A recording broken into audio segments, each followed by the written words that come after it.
The Nevada heat rippled off the asphalt, distorting the long, empty road ahead. I wiped sweat from my brow and adjusted the camera strap around my neck, squinting at the horizon. No sign of the fox. No sign of anything, really.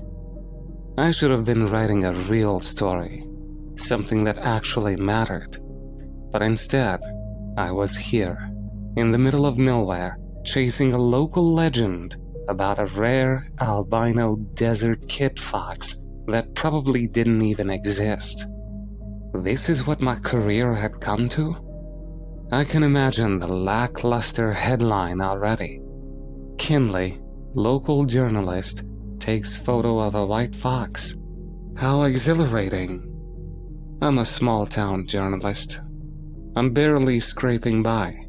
A handful of articles on local events, a few dry interviews with our mayor, and nothing that anyone outside my town would ever care about.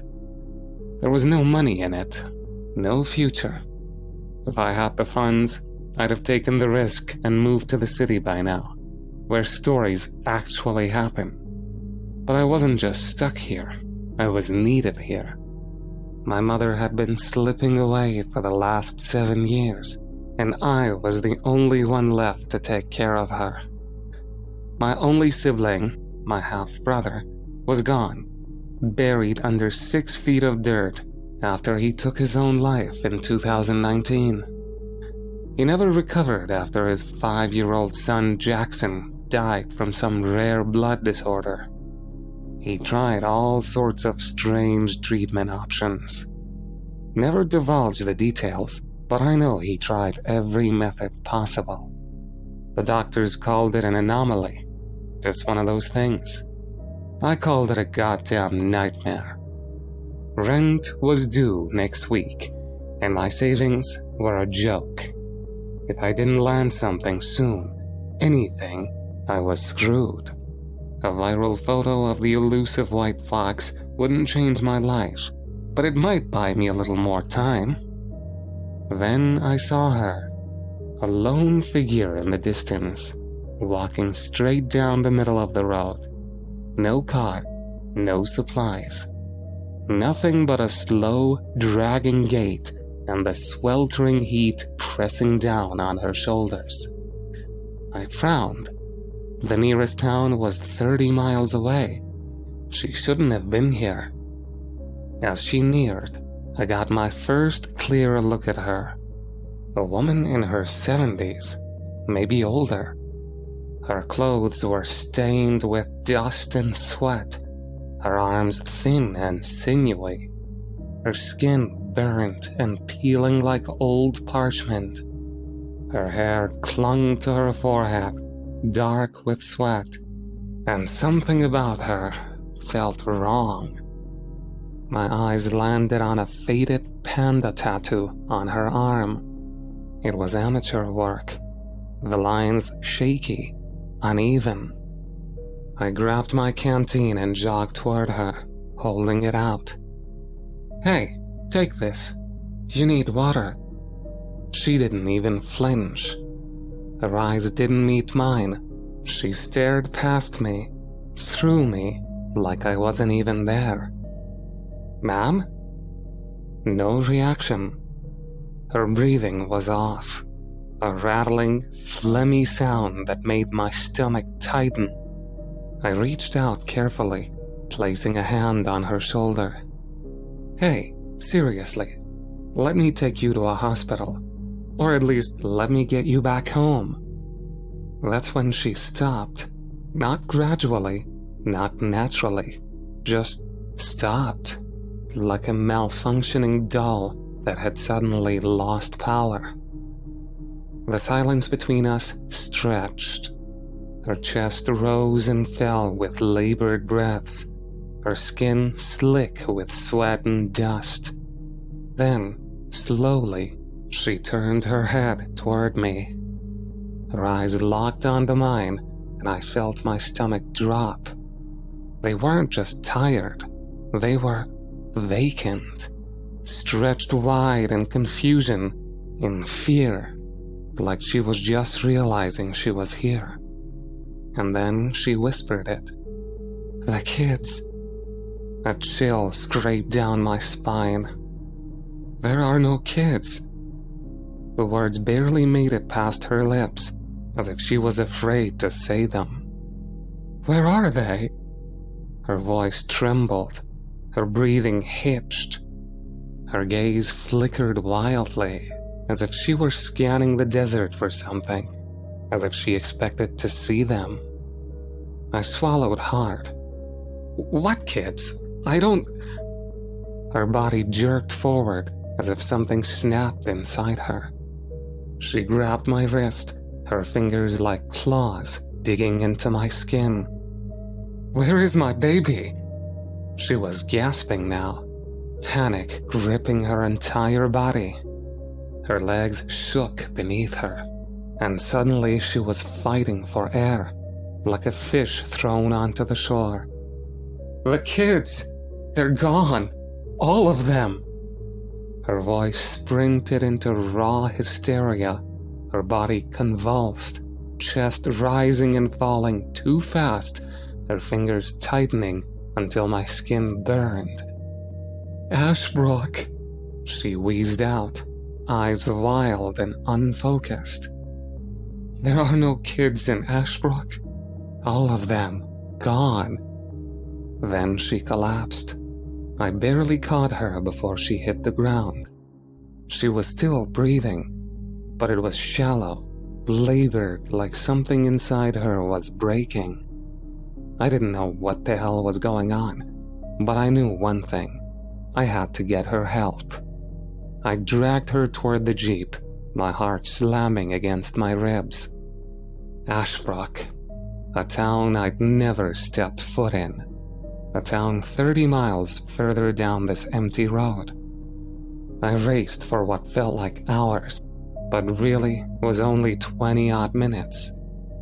A rundown sign finally catches my attention. "Welcome to Ashbrook." It didn't take long to find what looked to be a hospital. I whipped the jeep into the parking lot, slammed it in park, and bolted for the front door. "Hello? Someone help, please!" A man in a white coat ran past me and out the front door without even acknowledging my presence. I followed the dark-haired doctor as he rushed outside, pushing a wheelchair toward my jeep. The elderly woman was slumped in the seat, her breaths short and shallow. I expected him to ask me questions, where I found her, what happened, but he didn't. His face was unreadable. "You know her?" I asked. The doctor didn't look up. "We all know Marley." His voice was stiff, like he wasn't supposed to say more. Inside, the hospital felt off. It wasn't the usual, sterile, overlit nightmare of hospitals. The walls were a sickly beige, the waiting room nearly silent. A single nurse sat behind the counter, barely acknowledging me. The place was almost empty. No kids, no families. Just a handful of elderly patients staring at the walls like they were waiting for something. I sat in the lobby for an hour before a nurse approached me. Her smile felt forced. "She'll be fine," she said. "You can leave now."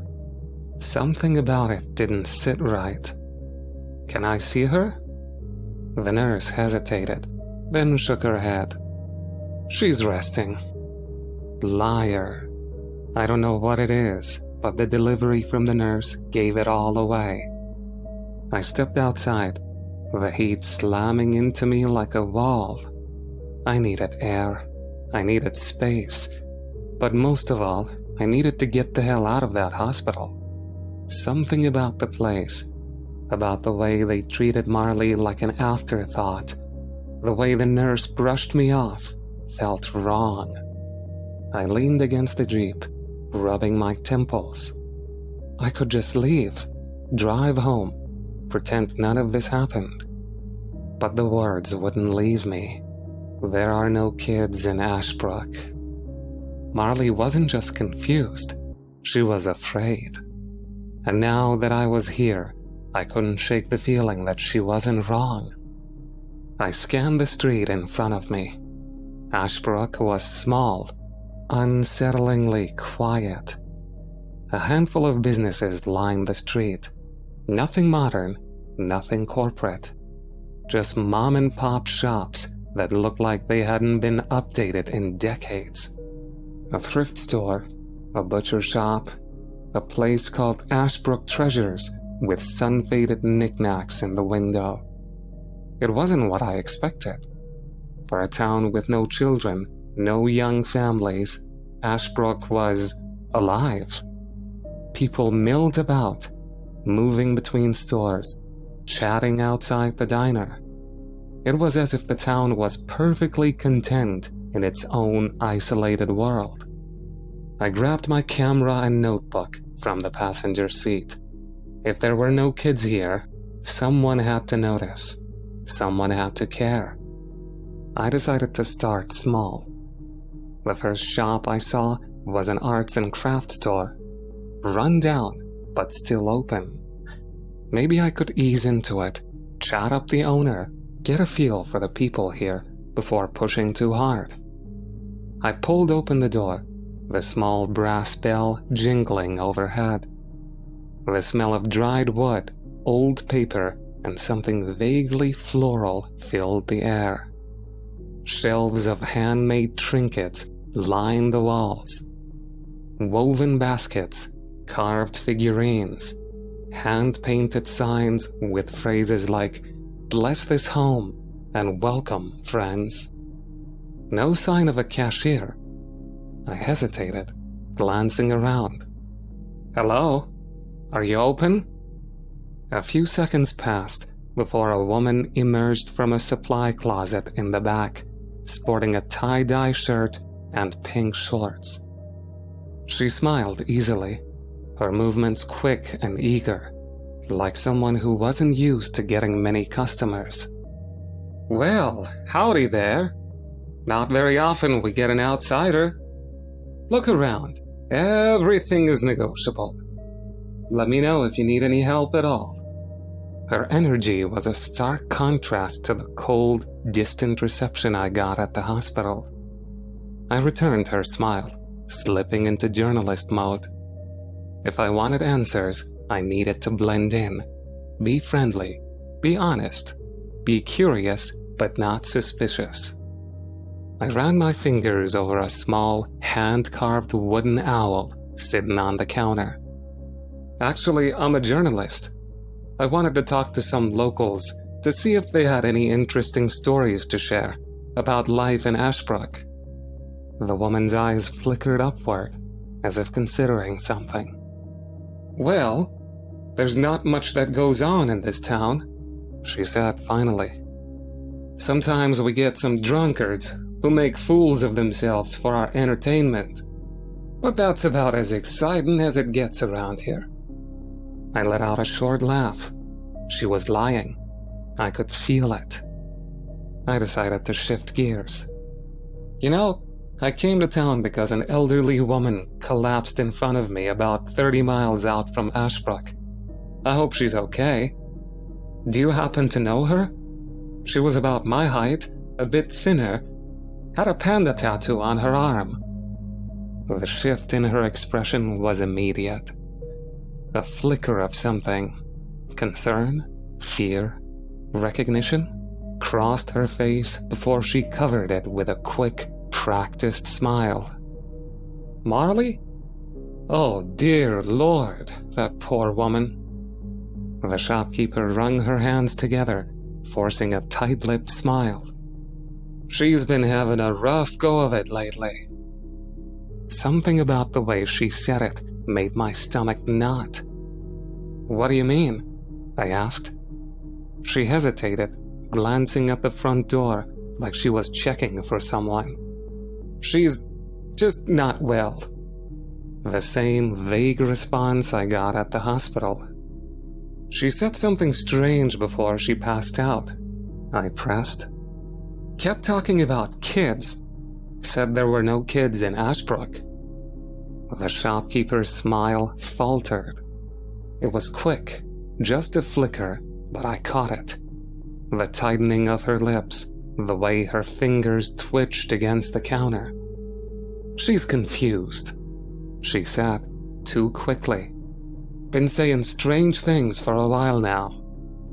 I pretended to scribble something in my notebook. So what exactly happened to those kids again? Why did they leave? I forget. I was bluffing.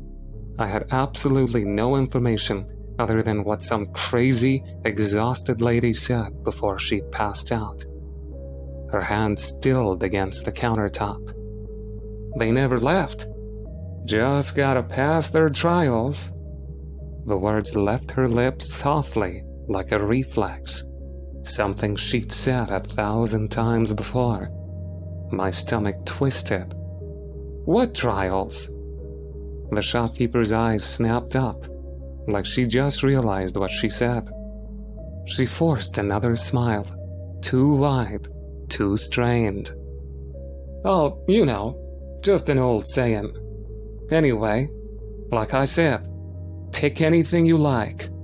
40% discount for the outsider.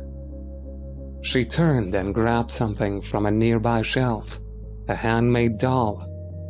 It was disturbingly realistic, the fingers too small, the glass eyes too bright. A gift, the shopkeeper had said. It didn't feel like one. My son made this a long time ago, but I'd like you to have it. I turned it from side to side, bouncing its limbs as if I was appreciating the craftsmanship. There was a bit of some kind of dark sludge seeping through the collar of the doll's small shirt. Someone must have been playing with it outside recently. It sure smelled like it. I crinkled my nose and pulled back slightly to avoid the odor. I wiped the grime off the doll with my shirt sleeve and shoved it into my bag, pushing away the unease curling in my stomach. As I was zipping it back up, I heard something that caught my attention. Across the street, a group of 3 men stood outside a small, government-looking building, something between a courthouse and a town hall. They spoke in low, hushed voices, heads close together. Their conversation was clipped, urgent. I waved goodbye to the shopkeeper, hurriedly leaving to get a closer listen to the 3 men. I slowed my pace, pretending to check my camera settings as I passed by. We'll take them down tonight. You sure they're ready? Council already approved it. We go down after dark. A sharp silence followed. I looked up. They were staring at me, all 3 of them, still and silent, their expressions blank. My pulse kicked up. I forced a casual smile, tapping my camera. Cool building, I said, gesturing toward the town hall. History buffs love this stuff. They didn't respond, just kept watching. The moment stretched too long, like they were waiting to see if I'd keep talking. I cleared my throat and turned, walking away. But I wasn't leaving, not yet. I needed a break, just for a moment, something to ground me. It had been a mentally exhausting day. The neon glow of a diner sign flickered ahead. Ashbrook Diner. Simple, welcoming. Inside, it was like stepping into a time capsule. Checkered floors, red leather boots, the faint sound of an old radio crackling in the corner. A handful of locals sat at the counter, their conversations quiet. A waitress, middle-aged, kind smile, approached me. Haven't seen you before, sweetheart. What can I get you? I wasn't in the mood for anything extravagant. Just a burger and fries, medium well. She hesitated for a second, just a second, Then she smiled again. "Coming right up." It arrived quickly. I was impressed. It's like they had it ready to go before I'd even walked in. The smell was intoxicating, rich, perfectly seasoned, almost unreal. I took a bite. It was absolutely delicious, better than any burger I'd ever had. The juices melted in my mouth, the meat soft and tender. I devoured half of it before I even realized I swallowed the first bite. I finished my meal, thanked the waitress, and left. I felt full, satisfied, almost comforted. That feeling wouldn't last. Hours passed. It was now nighttime, a full moon, not a cloud in the sky. It was beautiful. I wanted to take it all in and enjoy it, but I had work to do. The veil of night was draping the town in a heavy silence. The full moon cast long shadows across the cracked pavement, painting the town hall in streaks of silver and black. I stood across the street, partially hidden behind an old newspaper dispenser, watching. The building loomed in front of me, ordinary and unassuming. But I knew better. Something was off. I had seen the men walk by and disappear behind the building. I heard echoes of their hushed words play again in my head. "We'll take 'em down tonight." I checked my surroundings. The streets were empty. No late-night wanderers, no passing cars. Even the diner, which had been warm and buzzing just hours ago, was dark. I moved quickly, crossing the street with light steps. My heart hammered against my ribs as I neared the side entrance of the town hall. A set of thick wooden doors latched shut with a heavy padlock. Not the way in. I slipped around to the back of the building, and there they were. Large cellar doors, steel, old, slightly ajar. I took a slow breath, steadying my nerves, and pulled the doors open. The hinges whined softly, echoing in the still night. A staircase spiraled downward, swallowed in darkness. The air changed immediately, dense and humid, thick with the scent of damp earth and something rotten. I hesitated. Then I pulled out my phone's flashlight, clicked it on, and stepped inside. The doors creaked shut behind me. The stone walls dripped with moisture as I crept deeper. The staircase ended in a long, low-ceilinged corridor, the air thick and still. Dim, flickering lights lined the walls, casting the space in a sickly yellow glow. Then I heard something that caught my attention. A low, mechanical groan. The sound of something large moving up towards the ground floor. I pressed forward, heart in my throat. The hallway opened up into an enormous cavern, and what I saw was something I'd never have imagined, not even in the worst horror movies I'd seen. It was like some sort of twisted underground factory. Dozens of sickly, gray-skinned children worked in eerie silence, their small, frail bodies covered in grime, their fingers raw and blackened. They had no color to their skin. They looked like corpses. Some worked at old, rusted machines, sculpting tools with their hands moving mechanically, like they had done this forever. Tools not made from steel, they were made from mud, filth. The kind of grime you'd find at the bottom of a wet pile of trash in a landfill, just thick enough to keep its sculpted form. Some kids packaged the filth with their fingers, pressing the dark, wet material into molds, wrapping it, placing it into various containers. Containers that were identical to the ones I'd seen in the town's shop windows. Most disturbingly to me was the food. Children combining different piles of that black, disgusting poop together to make recognizable dishes. A sandwich dripping with putrid-smelling slime, a container of mud-coated French fries, some maggot-filled material being crafted into the shape of eggs where they were gently placed into a carton. I couldn't help but gag. Others simply stared ahead, blank-eyed, as if nothing existed beyond this place. My shock had kept me from noticing where that noise was coming from. A massive industrial lift groaned in the center of the cavern, crates of filth loaded onto its platform.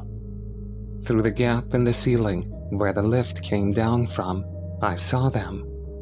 Townspeople waiting above, receiving the crates, stacking them into storage. Food, tools, clothing, baby dolls not dissimilar from the gift I'd received earlier. Everything Ashbrook needed, made from filth by the children of filth. My stomach turned.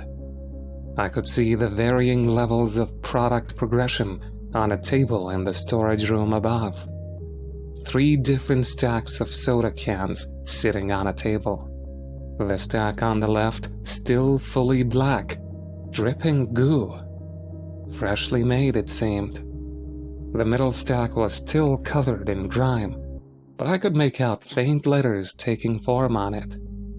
The third and final stack looked to be normal Pepsi that you'd buy at the store. What was this? Before I could even process what I'd seen, the heavy slam of a door echoed through the cavern. I ducked behind the crate, heart racing. The councilman entered, dragging a small body bag toward a slab of concrete. I clamped a hand over my mouth. Something moved inside the bag. A soft, muffled whimper. They unzipped it slowly. I caught a glimpse of a young, sickly child, his limbs frail, his face half hidden by shadows. 5 or 6 years old, if I had to guess. He was still alive. I pressed my back harder against the crate, breath shallow, trying to steady myself. The councilmen were still talking, their voices bouncing off the cavern walls, echoing into the foul air. He should be fine through the first phase, right? Maybe. They all get sick. You know that. It's just the way Ashbrook is. A sharp silence, then a sigh. The man continued. As always, if he survives the trials, we'll send him back up. He'll be old enough to help around town. If not, he can join the rest of them. Now, can you go ahead and tell the doctor that he's ready for his trials? Sure thing, the other man in the shadows replied. I don't envy this kid at all. He's either going to die, or he'll wish he was dead every day for the next decade. I know I did. A realization hit me like ice water down my spine. Every child in Ashbrook got sick. Not just the ones I was looking at now. Every single child. And the only way to survive was through this. Through this place. Through the trials. Whatever they may be. Through whatever horrors they put them through. If they made it to adulthood, they could go back. Live among the others, like nothing ever happened. But if they failed... I swallowed thickly, my gaze darting back to the children at the stations, their rotting skin, their lifeless eyes, then back to the new child, barely breathing in the body bag. They didn't survive.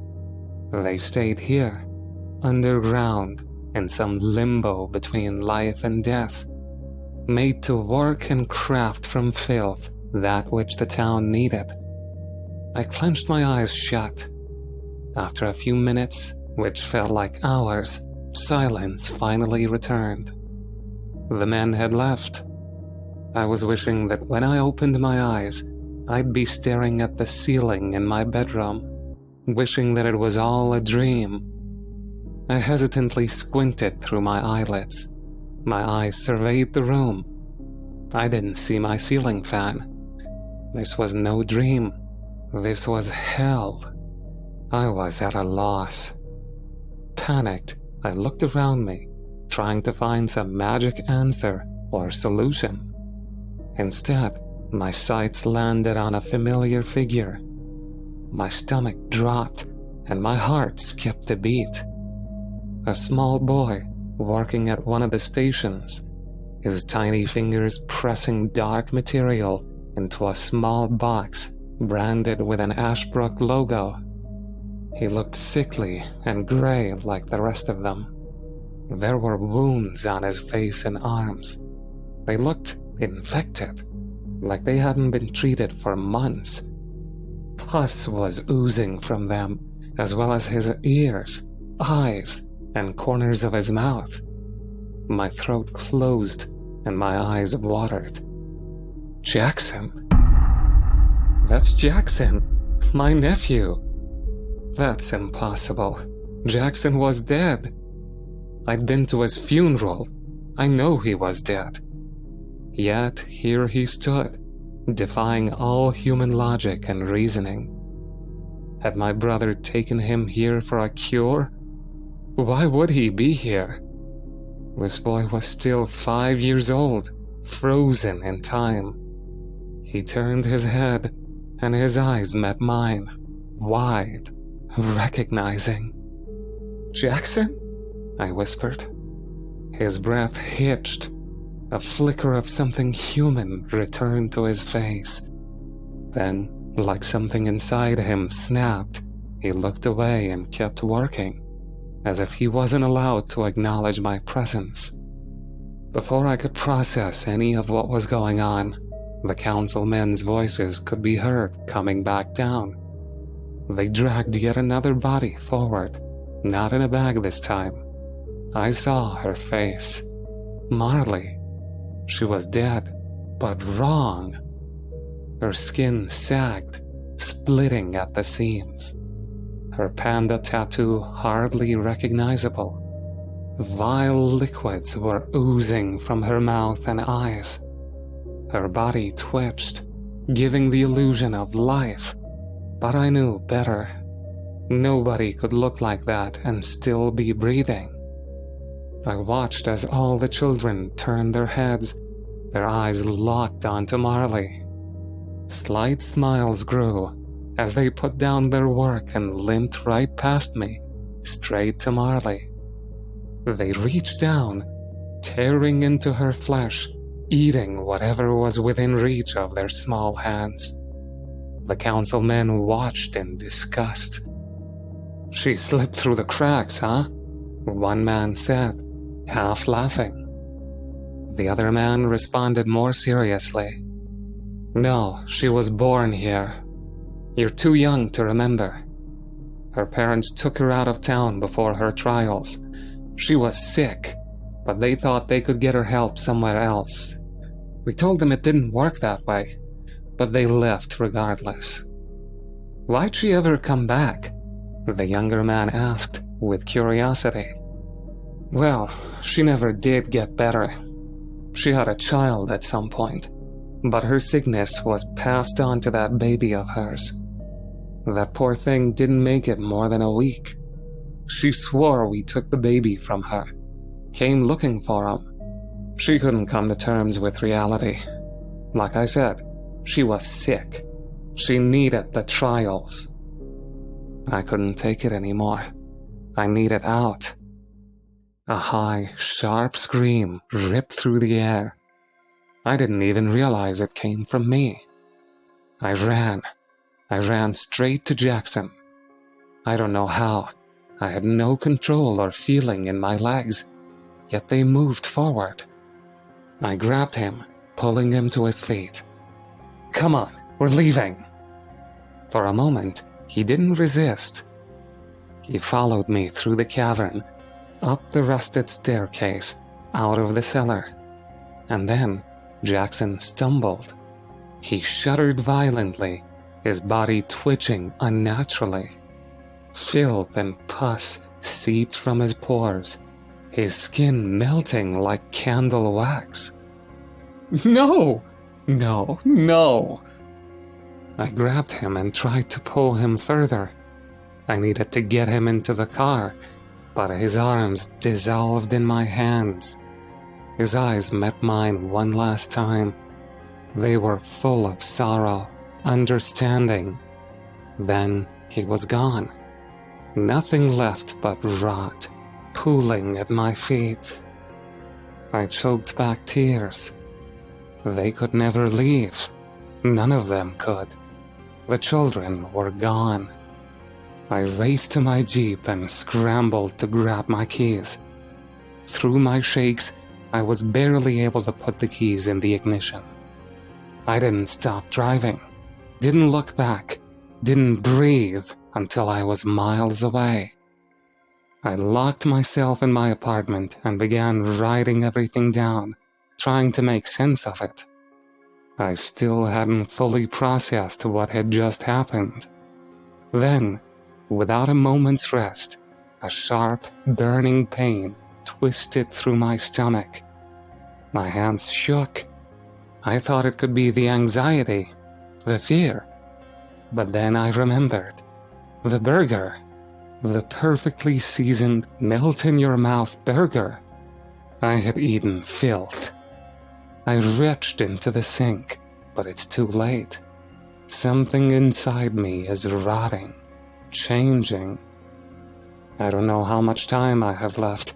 I don't know what will happen to me. But I know one thing. You can't outrun the sickness. If you're reading this, please, please do not go to Ashbrook.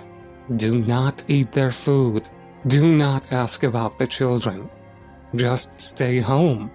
Write that article about an albino fox. Whatever you do, just stay away from that town. Children of Filth cannot be saved.